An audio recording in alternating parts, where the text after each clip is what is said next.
I used to talk about the only thing I was vain about was my humility, which was kind of true. My husband, when we were dating, at one point stopped me on Madison Avenue and said, if you don't stop putting yourself down, I don't think we can continue seeing each other.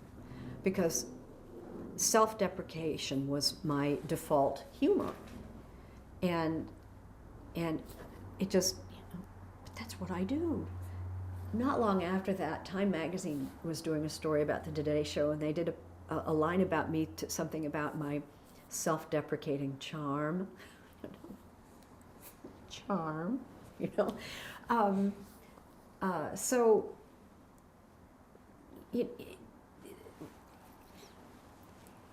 I think that with the exception of the little Barbara Walters comeuppance, when I realized that without knowing it, I was being false.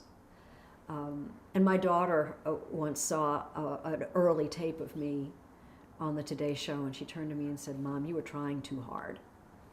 I wasn't aware of trying too hard, but I look at those early tapes, and there are times when I'm sitting up a little too straight, and I'm affecting an accent. It's not Barbara Walters, but it's like I'm a little Grace Kelly.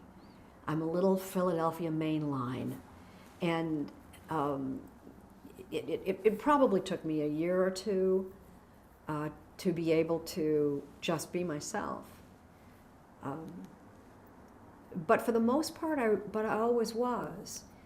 I think viewers must have cut me some slack on how I sounded, because whatever I sounded, what I was saying was still pretty much me, not putting on airs, being Midwestern, putting myself down, the self-deprecating jokes, the bad hair days.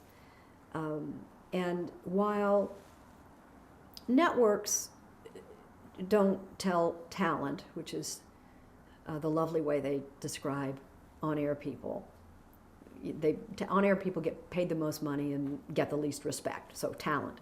But they do research constantly. If they're going to pay a lot of money, they want to know, how's he doing, really? How's she doing? They don't tell talent. Heaven forbid, talent should find out they're doing great.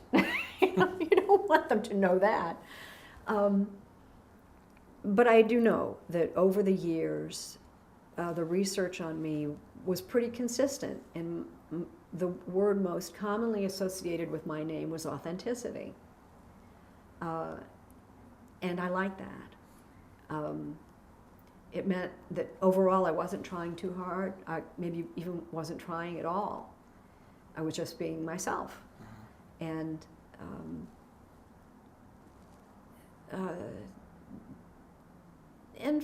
that was, if that's your persona, it's easy to maintain.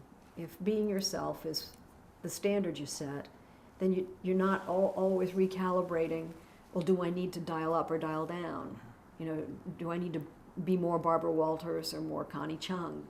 Who am I going for this week? I didn't have to do that.